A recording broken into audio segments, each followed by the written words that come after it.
하나님의 말씀 사도행전 28장 1절부터 10절까지입니다. 우리가 구조된 후에 안즉 그 섬은 멜리데라 하더라. 비가 오고 날이 참해 원주민들이 우리에게 특별한 동정을 하여 불을 피워 우리를 다 영접하더라. 바울이 나무 한 묶음을 거두어 불에 넣으니 뜨거움으로 말미암아 독사가 나와 그 손을 물고 있는지라. 원주민들이 이 짐승이 그 손에 매달려 있음을 보고 서로 말하되 진실로 이 사람은 살인한 자로다. 바다에서는 구조를 받았으나 공의가 그를 살지 못하게 함이로다 하더니 바울이 그 짐승을 불에 떨어뜨 버림에 조금도 상함이 없더라. 그들은 그가 붙든지 혹은 갑자기 쓰러져 죽을 줄로 기다렸다가 오래 기다려도 그에게 아무 이상이 없음을 보고 돌이켜 생각하여 말하되 그를 신이라 하더라. 이 섬에서 가장 높은 사람 보블리오라 하는 이가 그 근처에 토지가 있는지라. 그가 우리를 영접하여 사흘이나 친절히 머물게 하더니 보블리오의 부친이 열병과 이질에 걸려 누워 있거늘 바울이 들어가서 기도하고 그에게 안수하여 낫게 하매 이러므로 섬 가운데 다른 병든 사람들이 와서 고침을 받고 후한 예로 우리를 대접하고 떠날 때에 우리 쓸 것을 배에 실었더라. 아멘.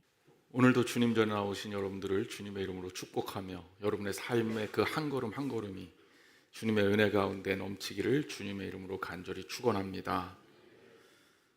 벌써 6월달이 이제 다 가고 있는 시점에서 제가 지난주에 휴가를 잘 다녀왔습니다. 뭐 이렇게 즐겁고 막 요란하게 다니지는 않았는데요.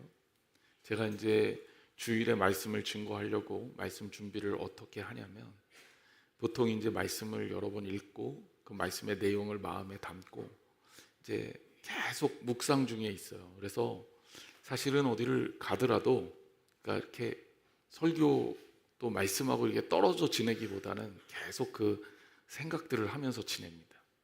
그러다가 이제 말씀의 내용도 정리하고 또 거기서 제목도 이렇게 설교 제목도 이렇게 생각해내고 하는데 지난주에 이렇게 말씀을 묵상하고 그렇게 마음에 품고 다니다가 갑자기 이상한 설교 제목의 내용에 맞는 적합한 문구가 딱 떠올랐어요.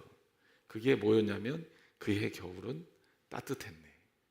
근데 사실은 제가 이게 뭔지 몰라요. 이게 무슨 얘기냐면 옛날에 했던 드라마인가? 드라마 제목이었나? 뭐 요 정도로 기억하고 이 그해 겨울은 따뜻했네라는 제목을 제가 이제 정했는데 그리고 이제 이거를 도용을 했으니 어떤 건지 좀 알아봐야 될 거 아니에요. 그래서 오히려 거꾸로 말씀을 준비를 하면서 이게 도대체 내가 어떻게 기억하고 있는 건지 그리고 왜 이 생각이 나한테 떠올랐는지를 역으로 추적을 했어요. 그랬더니 이게 1983년도에 작가 박완서 씨가 쓴 소설이 원제더라고요. 그래서 원작이 소설이고 이 원작 소설이 히트를 쳤고요. 제가 이거 생각해보니까 중학교 2학년 때거든요. 그러니까 제가 뭐 소설을 읽었을 리도 없고 그리고 또 이 소설을 바탕으로 그 이듬해 영화가 개봉이 됩니다. 지금 여러분도 보다시피 뭐 당시에 잘 나가던 배우들이 다 출연했어요. 안성기, 유지인, 이미숙 정확하게 맞나 모르겠는데 뭐 이런 아주 잘 나가던 배우들이 출연한 그 영화로 대히트를 쳤고 감독은 배장호 감독이더라고요.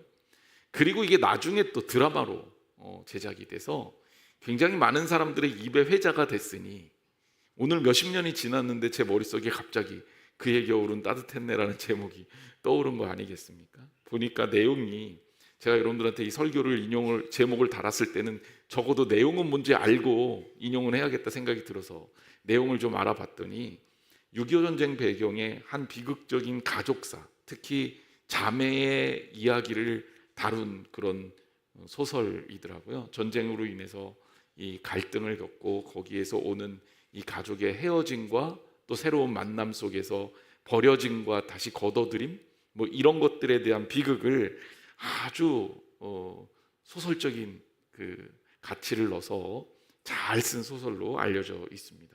저 소설 안 읽어봤고요. 영화도 모르고 드라마도 모릅니다. 그래서 솔직히 말씀드리는데 오늘 설교 내용하고 이 영화나 드라마 소설의 제목하고 내용하고는 전혀 상관이 없어요. 다만 제목을 제가 이렇게 정했기 때문에 이렇게 말씀을 드리는 겁니다.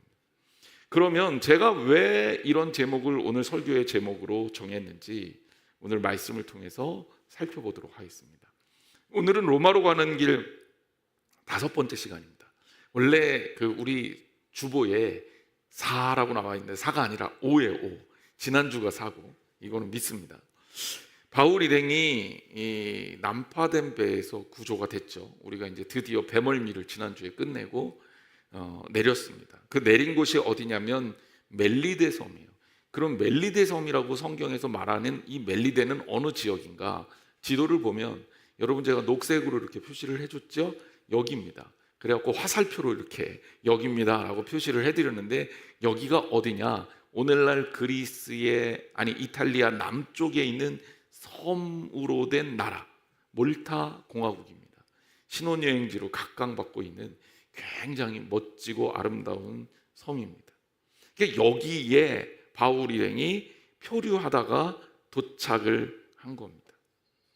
그런데 이 멜리데라는 섬에 도착했을 때 그곳의 원주민들이 호의를 가지고 바울 일행을 대해요. 그래서 불도 피워주고요. 성경에는 간략하게 불 피워준 이야기만 나오지만 사실 바울 일행에게 아무것도 없었을 거 아니에요. 먹을 것도 입을 것도 거할 것도 없었으니까 이들의 도움을 적극적으로 받게 됩니다. 그런데 불을 피우는 과정에서 사고가 나죠. 어떤 사고가 나냐? 바울이 이제 또 이렇게 솔선수범하는 성격이니까 이 나무 한 묶음을 걷어서 불에다가 이렇게 딱 넣어서 이 불을 피웠는데 그 나무 더미에 독사가 있었던 거예요. 그래서 독사가 바울의 손을 물은 거예요. 그런데 이 독사가 얼마나 지독한지 물리면 죽는 독사였나 봐요.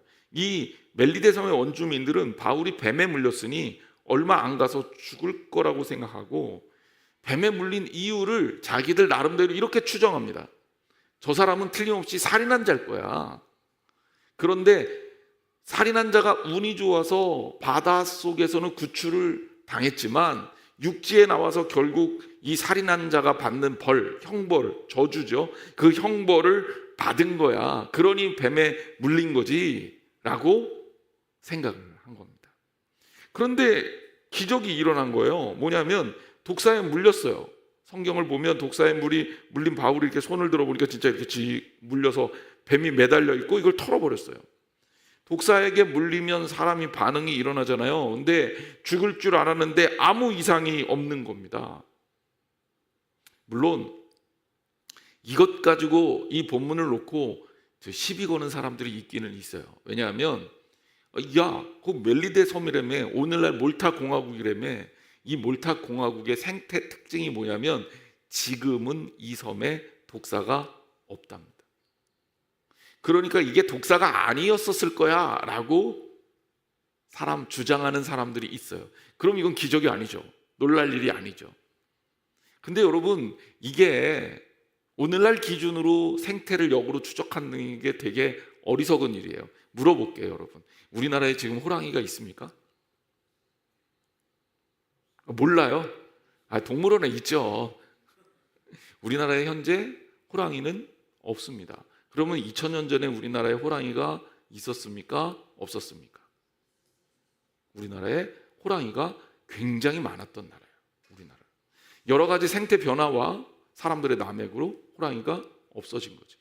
오늘날의 몰타섬에 독사가 없다고 2000년 전에도 독사가 없었을 거라고 추정하는 것은 정말 자연에 대해서 아무것도 모르는 어리석은 사람들의 생각일 수밖에 없는 거죠. 그러니까 이제 그거는 사실 우리한테 중요한 문제는 아닌데 어쨌든 독사가 바울을 물었고 원주민들은 독사에 물렸으니 죽을 줄 알았는데 바울이 아무 이상이 없었어요. 그러니까 이 멜리데 사람들한테는 그게 충격이었습니다. 그래서 그들이 주장하기를 바울은 신인가? 신의 은혜를 입은 사람인가? 신의 은총을 사랑을 받은 자인가? 이런 생각을 한 겁니다. 이런 사건이 있었고 결국 바울을 특별한 사람으로 주시하기 시작했어요. 이 섬에서 가장 높은 사람이 보블리오라는 사람이 있었고 이 사람은 땅도 많았습니다. 근데 이 사람이 바울 일행을 영접하게 돼요. 그래서 아마도 276명을 다 영접했을 리는 없고 바울과 같이 다니는 누가와 아리스다고 그리고 뭐 이 정도 사람들이겠죠. 여기를 영접해서 사흘 동안 정성껏 대접했는데 보블리오 가정에 좀 힘든 사연이 있었습니다. 그게 뭐였냐면 보블리오 부친이 열병과 이질에 걸려서 누워 있었던 거예요. 이 당시 이 멜리데 섬에 이런 일들이 풍토병으로 자주 있었다고 해요. 뭐 염소 때문에 걸린다 뭐 이런 얘기도 있는데 그건 뭐 정확하지는 않고요.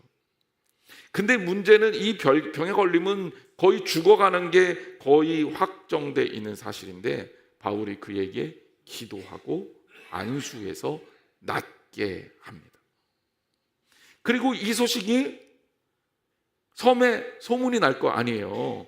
그러니까 다른 사람들도 이 바울 일행에게 고침을 받게 되죠. 그래서 이 멜리데 사람들이 바울 일행을 후하게 대접했고 심지어 배를 타고 이제 봄이 돼서 떠날 때 바울 일행이 여기 3개월 있었거든요. 이 겨울을 완전히 보내고 봄이 돼서 떠날 때 배 타고 쓸 것도 거두어 주었다라는 게 오늘 1절부터 10절까지 나오는 사도행전 28장의 내용이 되겠습니다. 로마로 가는 길이라는 큰 제목을 달고 거기에 부제로 여러 가지 제목들을 달면서 오늘 벌써 5회째 로마로 가는 길 시리즈로 말씀을 드리는데 우리가 사도행전을 이제 거의 끝나갑니다. 회차가 더해갈수록 이 로마로 가는 길 이 말씀을 보면서 제가 무슨 생각을 하냐면 하나님의 사람에게 주시는 하나님의 복이 무엇인지가 이해가 되고 그리고 그게 이 말씀을 통해서 더 확실하게 드러내는 그런 본문이었다. 우리가 하나님의 자녀로서 누려야 될 삶이 무엇이고 나눠야 할 복이 무엇인지를 오늘 본문을 통해서 깨닫게 되었으니 우리가 이것을 나눠야 되겠다라는 생각이 듭니다. 그럼 첫 번째 먼저 멜리데 원주민들이 이 바울의 일행으로 인해서 누렸던 이 상황 속에 그 복은 무엇입니까? 멜리데 원주민들이 누린 복, 이제 오해를 좀 바로 잡아야 될 필요가 있는데 멜리데 원주민들이라고 하니까 우리가 이들을 야만인 혹은 미개인 이렇게 생각하는 경우가 많아요. 왜냐하면 옛날에 개역 성경에 이 멜리데 원주민들이라고 번역 안 하고 토인이라고 번역이 되어 있습니다. 그러니까 일반적으로 토인 하면 미개인, 야만인 이렇게 생각을 하는 거잖아요. 여기 이 원주민이라는 원어가 헬라어로 바르바로이라는 단어인데 야만이라는 뜻 맞는데요. 이게 진짜 우리가 생각하는 그런 야만인이 아닙니다. 로마 사람들은요 헬라어를 쓰지 않는 사람들을 야만인이라고 불렀어요. 그러니까 언어가 다른 사람들을 뜻하는 거지 문명이나 문화적인 성장, 발전이 뒤처진 그런 사람들을 말하는 게 아니에요. 그래서 이 사람들이 막 이렇게 오늘 아프리카나 뭐 남미 쪽에 가면 이렇게 원주민 산에서 이렇게 사는 그런 사람들을 말하는 그런 어떤 상황이 아니라는 거죠. 그건 오해를 좀 바로 잡아야 됩니다. 멜리데 원주민들은 주로 페니키아 출신이라고 해요. 이 당시 로마에 있었던 이 몰타 공화국 사람들은 그래서 페니키아 방언을 사용했어요. 그러니까 로마 사람들하고 좀 다른 언어를 쓴 거죠. 그래서 로마인들이 언어가 다른 이 사람들을 바르바로이라고 불렀다라는 겁니다. 언어는 다르지만 이들은 나름대로 충분한 문명의 발전을 누리고 있는 상태였을 것이라고 보는 게 맞습니다. 근데 이 멜리데 섬에 바울 일행이 우연치 않게 도착한 것은 이들에게 진짜 복된 일입니다. 왜냐하면 바울의 일행을 통해서 그 섬에 있는 많은 병든 사람들이 나음을 입었기 때문이에요. 사도행전 28장 8절과 9절 말씀을 보겠습니다. 우리 한 목소리로 읽어볼까요? 시작. 바울이 들어가서 기도하고 그에게 안수하여 낫게 하매 이러므로 섬 가운데 다른 병든 사람들이 와서 고침을 받고 제가 낫게 하면은 녹색으로 고침을 받고는 빨간색으로 표시한 이유가 있겠죠? 네, 이유가 있습니다. 왜냐하면 고침을 받다, 낫게 하다 우리말로는 다 똑같은 얘기인데 헬라어는 이게 달라요. 단어를 다른 걸 썼습니다. 먼저 9절에 보면 고침을 받고라는 단어가 데라피오라는 단어인데 이 데라피오라는 단어가 의학용어입니다. 의학 용어예요. 그러니까 의사가 치료했을 경우에 쓰는 단어다. 그리고 바울이 그에게 안수하여 낫게 하며, 이것도 치료인데 이것도 낫는 건데, 이때는 무슨 단어를 썼냐면 헬라어 아요마이라는 단어를 썼습니다. 똑같이 낫는 건데 아요마이라는 말을 훨씬 더 많이 써요. 근데 여기에 이 고침을 받고라는 단어가 데라피오라는 단어를 쓰고 있다는 거예요. 이게 좀 특징적인 거죠. 이 아요마이라는 단어는 의사가 고치든지 어떤 일로 인해서 병이 낫게 되든지 그럴 때 쓸 수 있는 단어예요. 아주 포괄적인 단어고, 영어로 따지면 힐 뭐 이 정도의 단어인데 데라피오라는 단어가 9절에 쓰였단 말이에요. 그러면 이유가 뭘까? 이유는 이제 신학자들은 여기에 대해서 이렇게 생각하는 겁니다. 바울 일행 중에 누가라는 의사가 껴있어요. 그러니까 바울의 치료만 있었던 게 아니라, 기도에서 고치는 바울의 이 이적적인 치료만 있었던 게 아니라 의사가 이 치료에 참여한 것으로 보인다. 그러니까 멜리데 섬에는 아주 의사들이 고칠 수 있는 질병 이런 거 있잖아요. 이런 것들은 누가라는 의사가 와서 많은 사람들을 고쳐줬고, 또 그 가운데 이 부분적으로 회복이 안 되는 어려운 질병에 있어서는 바울이 하나님의 능력으로 고침을 주었을 확률, 그럴 가능성이 아주 많다. 그러니까 그렇게 복합적으로 이 섬에 많은 환자들이 거의 다 치료받았던 기적이 일어났다고 설명하는 거예요. 여러분, 이게 얼마나 좋은 일입니까? 멜리데 섬에 바울 일행이 들어와서 이 멜리데 원주민들은 정말 그야말로 너무나도 놀라운 축복을 누리고 받았단 말이에요. 그럼 우리는 이런 질문을 해야 됩니다. 아니, 멜리데 원주민들은 과연 무엇으로 이렇게 치료를 받고 복을 누릴 수 있었을까? 보통 예수님이 환자들을 기적적으로 고칠 때 보면 예수님이 하신 이야기가 있어요. 이게 후렴구처럼 늘 들어가는데, 그게 뭐예요? 내 믿음이 너를 구원하였도다.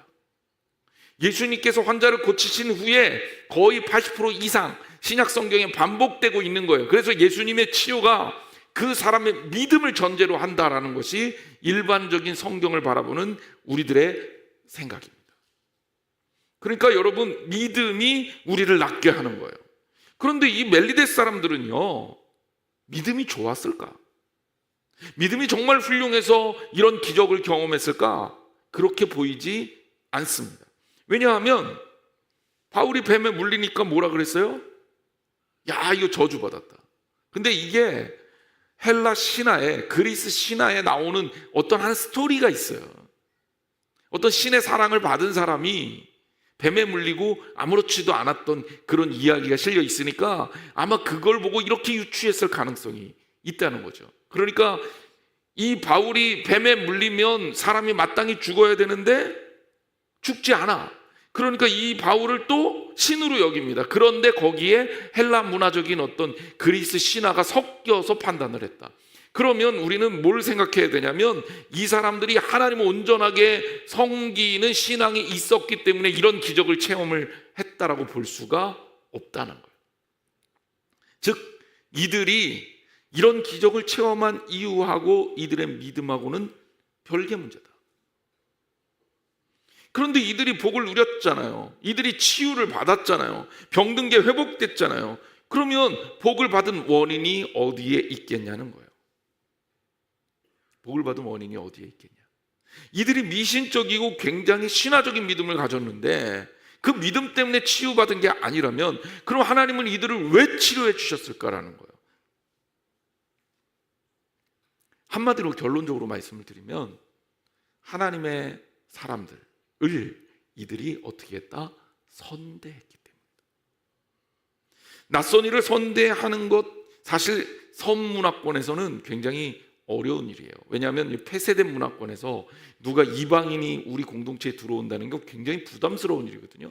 그래갖고 경계를 굉장히 많이 하는데, 여기에 이 사람들은 굉장히 바울 일행들을 배려를 많이 했습니다. 게다가 인원도 많잖아요. 276명이나 되는 사람들이 이 해변에 딱 모여갖고 그렇게 앉아 있는데, 그리고 거짓골로 앉아 있는데 이들을 이 멜리데 사람들이 도와준 거예요. 조건 없이.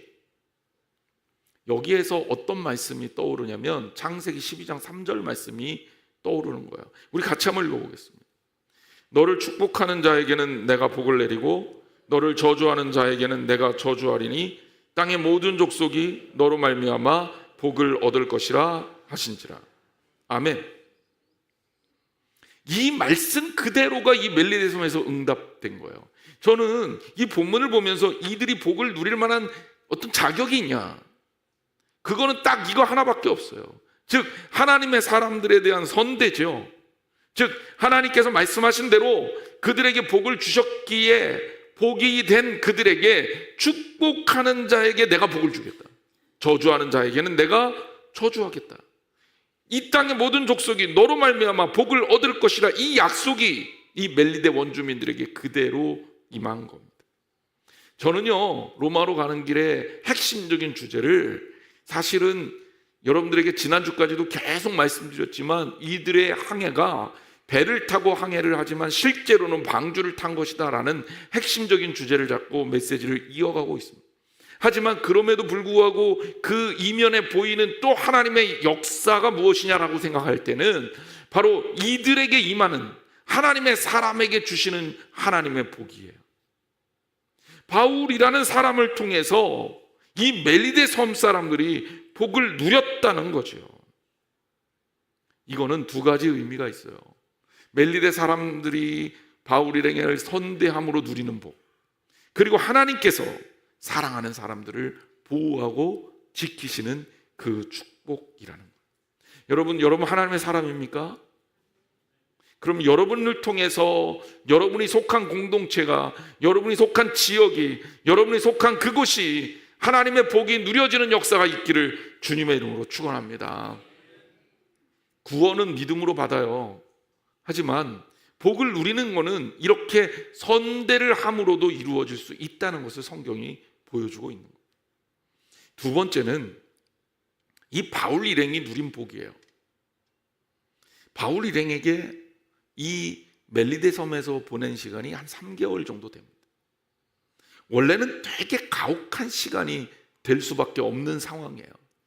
여러분 생각해 보세요. 멜리데에 난파한 바울 일행의 몰골, 말할 필요도 없었을 거예요. 왜냐하면 먹을 것 없었겠죠. 입을 것, 뭐 제대로 된 입을 게 있었겠어요? 거할 것, 집이 있습니까? 없지요. 그 의식주 문제가 하나도 해결되지 않은 거예요. 우리는 이런 사람을 두 글자로 뭐라고 불러요? 여러분들이 얘기했어요. 거지. 거지예요, 거지. 그렇죠?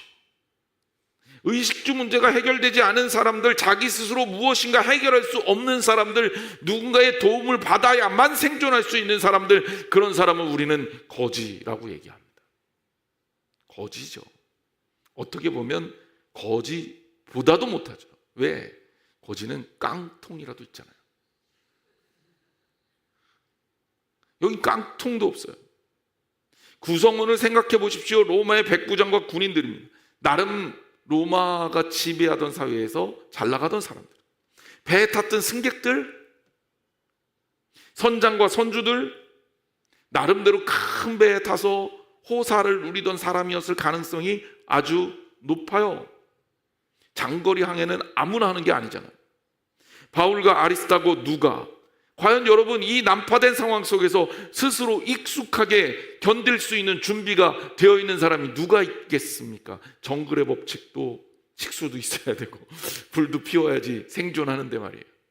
그것도 고작 며칠이죠. 며칠. 그런데 이 3개월을 어떻게 버티냐는 거예요. 그런데 놀랍게도요, 오늘 본문을 보면 바울 일행은 무척 잘 지낸 것처럼 보여요. 아픈 사람, 다친 사람, 문제된 사람 하나도 없이 멜리데 원주민들과 바울 일행은 서로 선대하고 때로는 후하게 대접하기도 한 겁니다. 이 섬에서 가장 높은 사람 보블리오의 부친을 고쳐줌으로 이 좋은 관계를 이 섬에서 쌓았어요. 본문을 아무리 살펴봐도 바울 일행이 고생했다는 이야기가 없습니다. 잘 지낸 거예요. 그 혹독한 겨울을 한 명도 다치거나 아프거나 죽지 않고 무난하게 행복하게 보냈다는 거예요. 바울 일행에게 이 시기가 평안했다는 거 참으로 아이러니하고 신기한 일입니다. 광풍을 만나서 파손하고 간신히 몸만 구조된 상태, 계절은 겨울입니다. 심지어 바울은 뱀에 물리기까지 합니다. 어떻게 보면 위기에 위기가 겹친 그야말로 재앙의 극한까지 몰린 거예요. 아무것도 없습니다. 아무것도 없잖아요. 그런데 그들이 이 위기를 오히려 평안하고 따뜻하게 넘깁니다. 276명의 사람들이 문제없이 이 겨울을 극복하고 로마의 배를 탈 수 있었습니다. 그리고 심지어 멜리데 사람들이 필요한 것을 배에 실어주기까지 해요. 바울이 이런 경험을 통해서 무엇이라 고백하냐면 빌립보서 4장 19절에 이런 말씀을 합니다.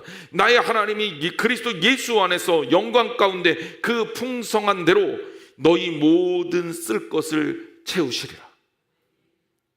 너희 모든 쓸 것을 채우시리라. 하나님께서 그리스도 예수 안에서 그 풍성한 대로 너희 모든 쓸 것을 채우시리라는 고백을 바울이 그의 입술을 통해서 하게 됩니다. 이런 고백이 괜히 나왔겠어요? 바로 하나님이 그를 사랑하시는 그와 함께 하시는 그 역사를 경험했기 때문인 거죠. 우리도 마찬가지. 우리 성도들이 그 땅을 살아갈 때 역풍을 만나거나 배를 파손하거나 심지어 겨울을 만날 수도 있습니다. 정말 아무것도 갖지 못하고 나만 있는 몸뚱아리 하나 있는 그런 상황 상상해 보세요. 여러분, 그때 절망하지 말고 우리는 생각해야 합니다. 그 위기의 순간에 우리는 기억해야 합니다. 내가 혼자 존재하는 게 아니라 하나님이 나와 함께 하신다는 사실을 말입니다. 하나님은 하나님의 사람들을 절대 포기하지 않으시고 버리시지 않습니다. 바울 일행이 아무것도 없다고요? 아니요, 하나님이 계신 이상 그들은 아무것도 잃지 않은 겁니다. 사람들이 봤을 땐 그들은 거지고 거지꼴이지만 하나님이 함께 하시기에 그들은 오히려 훨씬 더 행복한 삶을 살 수 있습니다. 배가 파손하고 몸만 남았는데 뱀에 물리기까지 합니다. 우리 이때 하나님한테 이런 질문을 할 수 있어요. 하나님 왜 이렇게까지 하나요? 하나님 왜 이렇게까지 하나요? 이 정도면 충분히 고생했잖아요. 왜 나한테 이런 일이 생깁니까? 왜 우리한테 이런 일이 생겨요? 하나님 너무 억울합니다. 너무 힘듭니다. 이런 경험을 할 때 하나님은 우리의 이런 생각조차도 넘어서 일하시고 있는 것들을 고백할 수밖에 없는 일을 하셨던 것을 기억합니다. 오늘 이 자리에 있는 사람들이 그럴지 몰라요. 이들 배를 타고 자신의 이익을 내려다가 아무것도 지키지 못하고 빈털털이 됐잖아요. 배도 잃어버렸죠. 배가 뭐 얼마나 비싸겠어요. 망한 거죠. 목숨만 붙어 있는 겁니다. 겨울에서 자칫하면 여기서 죽을 수도 있습니다. 아니, 그거는 높은 확률로 그렇게 될 일이 많았던 거예요. 실제로요, 한참 후대죠. 미국의 역사를 연 사건, 그림을 보여주세요. 메이플라워를 타고 미국 플리머스 항에 내린 일이죠. 영국 플리머스 항에서 출발해서 이들이 미국 땅에 도착해갖고 그 지역을 플리머스라고 이름을 붙였습니다. 그래서 플리머스에서 출발해서 플리머스에 도착한 거예요. 목적지보다는 남쪽으로 많이 내려왔죠. 그때 이 배에 탄 청교도들, 배에서도 죽은 사람들 많아요. 그런데 내려서 그때 승객 102명과 선원들 조금 더 있었는데 이 겨울을 지내면서요, 절반이 사망합니다. 이 미국 역사 중에 나타난 비극이에요. 이 절반이 사망합니다. 추위와 계열병으로 절반이 사망해요. 이 메이플라워는 바울 일행의 난파에 비하면 훨씬 더 여건이 좋은 거예요. 원주민들, 이때 메이플라워를 봤던 그 지역의 아메리칸 원주민들이죠. 우리가 인디안이라고 부르는 이 사람들도 공격한 게 아니라 이 호의적으로 돼 있어요. 많이 도와줬습니다. 멜리데 원주민하고 똑같아 상황이. 그런데 이 사람들은 반 이상이 죽었어요. 근데 이게 너무나도 당연한 일입니다. 죽음을 각오하고 떠난 여인이. 그런데 그거 생각하면 지금 거의 뭐 어마어마한 시간 차이가 나는 그 과거에 한 명의 인원 손실 없이 생존한 바울 일행의 이야기는 경이로울 지경이에요. 저는 오히려 역설적으로요, 바울의 입장에서 생각해 봤어요. 바울은요, 이 시간이 역설적으로 굉장히 평안한 시간이었을 가능성이 높습니다.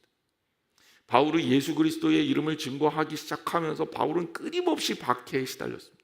유대인들이 바울을 모함하고 심지어 죽이려고 쫓아다니고, 그래서 도망 다녔고, 재판받기 전에 예루살렘 상황이 어땠습니까? 거기서도 시달렸죠. 또 이 오기 전에, 출항하기 전에 2년 동안 또 얼마나 재판받느라 고생했습니까?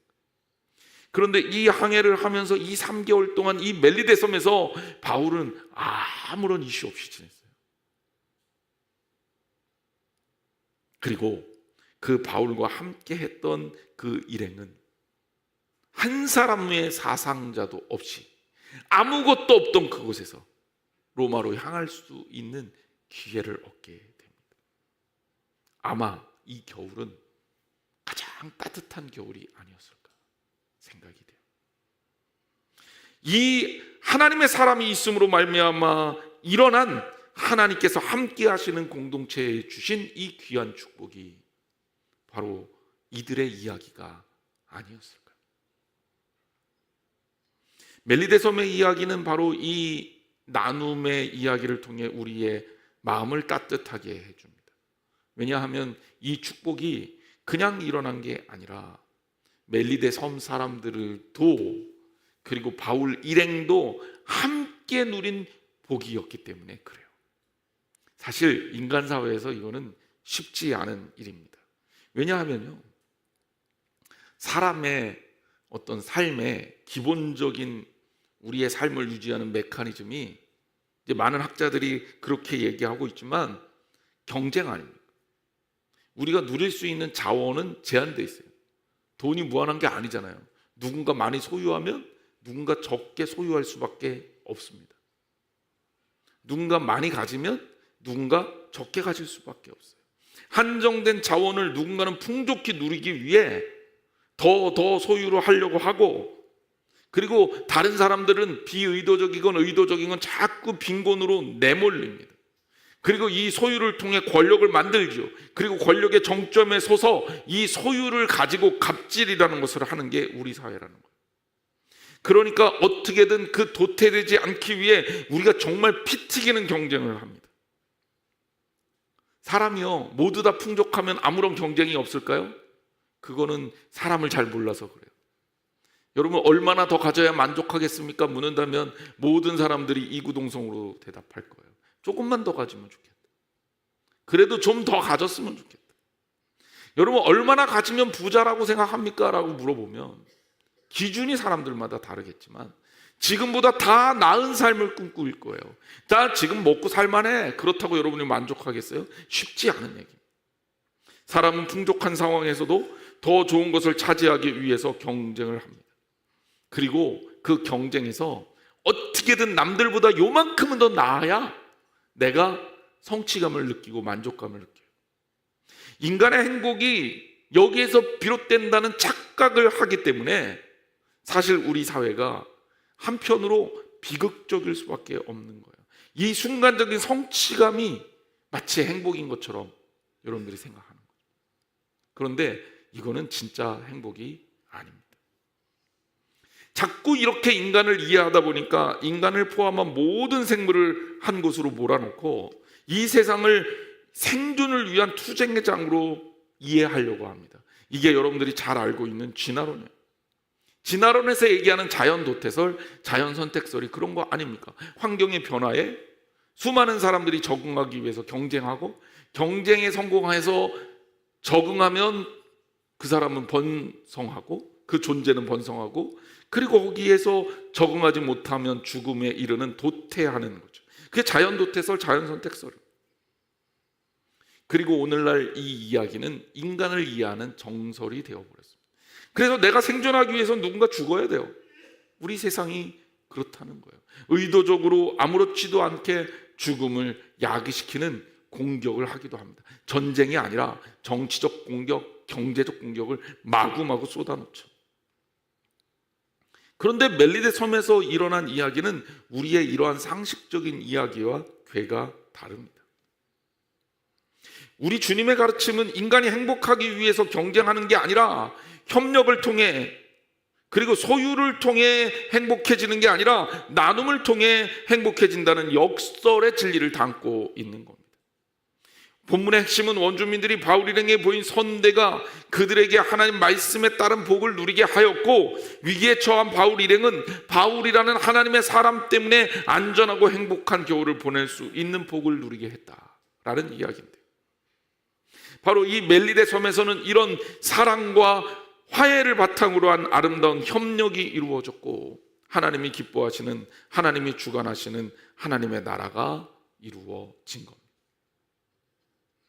우리는 우리의 삶을 다시 한번 좀 생각해 봤으면 좋겠습니다. 저 인생을 되돌아봐도 그렇고, 누구든지 그 과거의 인생을 되돌아보면 삶에서 늘 좋은 순간들만 있을 수는 없었을 겁니다. 물론 고생을 좀 많이 한 사람이 있고 좀 평탄한 인생을 산 사람이 있겠죠. 어떤 사람은 가정이 좀 어려워서 불화 때문에 고생한 유년 시절을 보내신 분들도 있고, 그렇지 않은 분들도 있습니다. 삶을 돌아보니까 위기가 아니었던 적이 별로 없었던 것 같아요, 저 같은 경우. 그러나 그 순간순간에도 내가 과감하게 고백할 수 있는 것은, 하나님은 나의 생각을 넘어서서 그 어려운 순간에도 일하시고 역사하셨다는 사실입니다. 우리가 열심히 계산해서 무엇인가를 얻고자 하는 이익을 위해서 목숨을 걸었다면, 이제 여러분 좀 생각을 좀 바꿔보시면 어떨까요? 경쟁하고 피 튀기게 남들보다 이겨서 내가 순간적인 성취감을 느끼는 것을 행복이라고 착각하고 살았었다면, 이제는 이 생각을 좀 바꿔서 하나님 나라를 꿈꾸고 주님께 맡기며 내 삶에서 다른 사람들과 나눔을 통해 진정한 의미의 하나님이 말씀하시는 평화를 누려보면 어떨까요? 물론 여러분 게으르게 살라는 거 아닙니다. 나태하게 살라는 거 아닙니다. 방임하며 살라는 게 아닙니다. 최선을 다해서 살아야죠. 근데 목적이 이기기 위해서가 아니라 하나님 나라를 위해서로 바뀌어야 된다는 거예요. 우리는요, 하나님의 자녀, 피 튀기게 경쟁해서 남 위에 밟고 올라서서 누려지는 행복이 우리가 추구하는 목적이 될 수가 없어요. 우리는 하나님이 복 주시는 이심을 기억합니다. 내 문제도 하나님의 손에 달렸다는 것을 기억해. 내가 때로는 어려운 일이 있더라도, 뱀에 물리기까지 하더라도 하나님이 나와 함께 하신다는 사실을 기억하고 이것들을 믿음으로 이길 수 있어야 합니다. 그게 하나님의 사랑. 위기의 순간에 서로를 섬기고 사랑하고 협력하고 돕는 거고, 누군가 내가 아는 사람이 고통스러워한다면 그를 위해서 기도하고 사랑할 수 있어야 합니다. 나는 저 사람보다 나니까 나는 괜찮아, 아니 이런 생각보다는 그 사람의 아픔에 동참할 수 있는 마음을 갖는 것이 하나님의 사람의 마음입니다. 아마 그렇게 할 수 있다면 하나님께서 기뻐하시는 공동체로, 우리 공동체를 통해 멜리데 섬이 그 당시에 평화를 이룩했던 것처럼 여러분 한 사람 한 사람을 통해 하나님이 그렇게 역사하시리라 믿습니다. 예수님은 말씀하십니다. 예수께서 이르시되 내가 온전하고자 할진대 가서 내 소유를 팔아 가난한 자들에게 주라. 그러면 하늘에서 보화가 내게 있으리라. 그리고 와서 나를 따르라 하시니. 무슨 얘기입니까? 우리가 누군가와 다퉈서 가지고 있는 재물을, 그것이 아니라 누군가가 함께 누리고자 할 때, 나눌 때, 누군가 제한된 재물 가운데 주안된 가치 속에서 그것을 뺏고 나누는 게 아니라 하나님께서 주신다는 거예요. 다르잖아요.